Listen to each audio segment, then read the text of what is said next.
to para Exchange Hunter. Kenalkan nama saya Dio dari HI20 bersama teman saya Dea Fiona dari HI20. Mungkin Dea mau perkenalkan diri? Halo semua, perkenalkan nama saya Dea Fiona Ivanka, biasa dipanggil Dea, dan saya dari Angkatan HI 2020. Baik, kembali lagi dengan saya dengan acara X-Talk, di mana kita membicarakan tentang eh, hal-hal yang berbau dengan exchange. Pada episode pertama kali ini, yaitu episode perdana, kita akan membicarakan tentang student exchange. Sebenarnya student exchange itu apa sih, Dek? Mungkin kamu bisa jelasin? Nah, jadi student exchange ini tuh adalah program di mana seorang pelajar ataupun mahasiswa berkesempatan mengikuti program belajar di kampus luar negeri dengan jangka waktu tertentu. Jadi begitu di. Seru banget ya kira-kira student exchange. Terus kalau nggak salah hari ini kita juga kedatangan dua narasumber yang spesial banget kan dia. Ya, bener banget.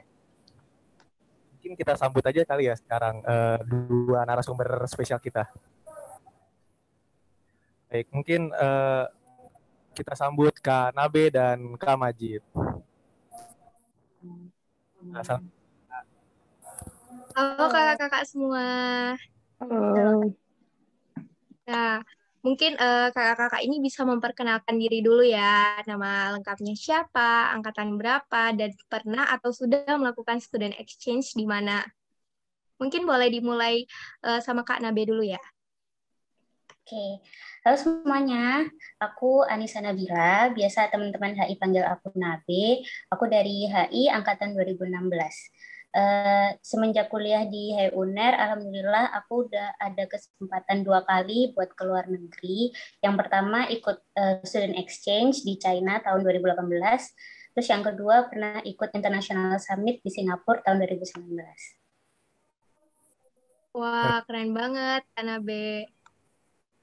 Mungkin selanjutnya bisa kenalan Kak Majid ya. Kak Majid boleh memperkenalkan diri, nama lengkapnya siapa, nama panggilannya siapa, angkatan berapa, dan pernah atau sedang melakukan student exchange di mana nih Kak? Iya, halo semuanya. Aku Nabila Majid, biasanya dipanggil Majid dari HI Angkatan 2017. Sekarang aku lagi menjalankan student exchange di Jeonbuk National University di Korea Selatan. wah, keren banget Kak. Ini memang kakak narasumber kali ini keren banget ya dia. Mungkin aku pengen nanya-nanya lagi nih Kak. Mungkin pertanyaan pertama. Tentang program mungkin. Nah, kita kan bisa tahu tuh kalau misalnya program-program student exchange ini banyak banget mungkin seperti beasiswa LPDP, hal-hal lainnya mungkin. Nah, mungkin aku pengen tahu dari Kak Majid dan Kak Nabe ini, mungkin kakak tuh waktu itu ikut programnya, ikutnya program apa gitu Kak? Apalagi mungkin karena Kak Majid juga gitu kan lagi kondisi pandemi kayak gini, mungkin lebih sedikit atau lebih susah lah buat ngadain program-program yang student exchange seperti ini gitu. Mungkin bisa dimulai dengan Kak Majid ya. Kalau program yang aku jalanin sekarang itu namanya Jeonbuk National University Spring Exchange Program 2021. Jadi diselenggarakan oleh Jeonbuk University di kota Jeonju, Korea Selatan. Jadi dia setiap tahun itu bukanya 2 kali, setiap fall sama setiap spring gitu. Dan bisa dibilang itu banyak banget yang dari Indonesia karena mereka buka untuk universitas-universitas Indonesia itu banyak banget, termasuk UNER juga. Tapi karena pandemi itu kita dikurangin jatahnya gitu. Jadi dari UNER-nya sendiri sih. Jadi sebenarnya itu jatahnya 10 orang yang dikasih dari host university aku, tapi UNER cuma ngirim 3 orang aja karena lagi situasi pandemi juga gitu sih. Ternyata emang mungkin dalam kondisi kayak pandemi kayak gini mungkin emang lebih sulit jadi ya kayak mungkin. Iya, mungkin gitu sih. Mungkin pertimbangan dari international office-nya juga kayak takut juga gitu ngirim banyak-banyak gitu sih. Baik, makasih Kak. Mungkin kalau Kak Nabe bisa jelasin tentang program yang Kakak ajuin atau? Kalau aku dulu ikutnya nama programnya tuh Fall Exchange Program di tahun 2018 yang diadain sama Beijing Foreign Studies University. Beda sama Majid yang diselenggarain waktu pandemi, waktu itu programku pas lagi normal-normal aja, jadi banyak banget yang ikut. Tapi yang dari UNER waktu itu ada 3 orang, aku dan 2 kakak HI 2015. Terus ada beberapa yang dari Kamboja, Rusia, dan Vietnam kalau nggak salah. Itu sih. Wah, keren banget ya programnya Kak Nabe dan Kak Majid. Nah, pertanyaan selanjutnya ini mungkin tentang persiapan. Nah, kalau kita mau student exchange, tentu kita harus mempersiapkan beberapa hal nih. Nah, untuk Kak Nabe sendiri, apa aja sih Kak persiapannya waktu daftar student exchange di tahun 2019 kemarin? Tentu banyak banget ya, karena kan aku juga programnya 1 semester 6 bulan ya.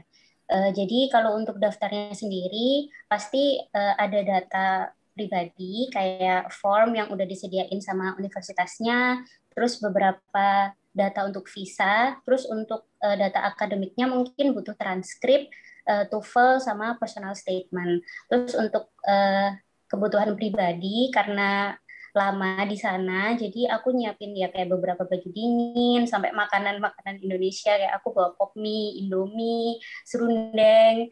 Terus oh ya, aku tuh bawa sambal saset gitu. Terus aku sempet pernah kangen makan nasi telur sama kecap, karena nggak punya, akhirnya aku beli kecap ABC online di sana. Yang paling penting itu makanan Indonesia ya, Kak. Iya banget. Nah, kalau untuk Kak Majid sendiri, apa aja sih Kak persiapannya Kak Majid buat daftar student exchange ini? Apa aja sih yang mungkin Kak Majid bawa? Dan juga persiapannya di tengah pandemi ini apa aja Kak? Kalau misalnya persiapan sih, kalau buat yang data-data gitu, ya kurang lebih sama sih sama Mbak Nabi ya. Maksudnya kayak transkrip, terus TOEFL. Terus kemarin itu kebetulan aku nggak tahu kenapa, tapi programku itu AG itu mintanya TOEFL gitu. Dia nggak minta, jadi nggak bisa pakai LPT. Jadi pas itu aku sama teman-temanku tuh pada apa ya, kayak maksa banget gitu buat cari TOEFL yang online gitu. Gimana caranya biar kita bisa daftar program ini, terus akhirnya dapat juga gitu. Jadi alhamdulillah juga bisa dapat. Jadi mungkin kalau misalnya teman-teman yang lain mau apa ya, ada keinginan buat daftar di in the near future gitu, mending kayak TOEFL dari sekarang aja. Jadi kalau misalnya emang dibutuhin itu kayak nggak kalang kabut gitu nyarinya. Terus kalau buat persiapan kayak visa dan lain-lain gitu kurang lebih sama. Aku pakai agen. Terus abis itu karena pandemi juga, repotnya adalah kita harus PCR berulang kali. Jadi aku PCR itu udah berapa, dua sampai 3 kali. Jadi mau ngurus visa tuh harus pakai PCR juga kayak gitu. Tapi pas aku apa ya, pas aku ngurus itu kayak 2 hari kemudian tuh kayak aturan untuk pakai PCR-nya tuh kayak udah dihapuskan gitu loh. Jadi kayak kadang-kadang tuh emang kayak harus mantengin gitu, kayak kitanya sendiri kayak gimana. Oh, aturan pakai PCR-nya sampai tanggal berapa kayak gitu, bisa-bisa diubah gitu. Jadi biar nggak rugi banyak gitu sih sebenarnya.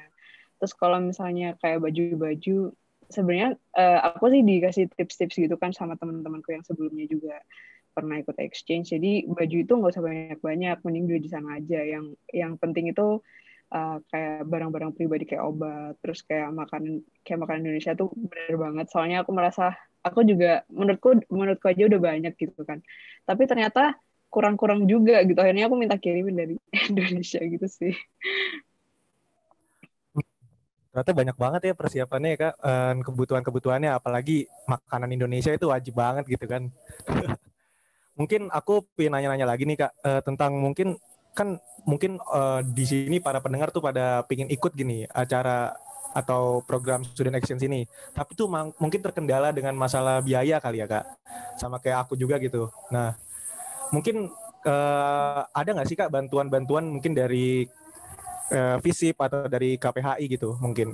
Bisa mulai dari Kak Majid. Kalau setahu aku sih, kalau dari fakultas itu ada bantuannya ya, dan tergantung masa berapa lama kamu di sana gitu. Kalau misalnya semakin lama sih semakin besar gitu, tapi tetap ada batas maksimalnya dikasih berapa gitu. Tapi tetap ada bantuan sih. Terus untuk programku sendiri itu banyak yang di cover gitu. Jadi aku di cover makan 3 kali sehari dari Senin sampai Jumat. sama dorm aku juga di cover, sama biaya kuliah juga di cover. Jadi aku cuma bayar biaya karantina sama transport aku dari Indonesia ke Korea dan Korea balik lagi ke Indonesia gitu sih. Jadi cari-cari yang dikira gimana ya, cocok sama budgetnya aja gitu.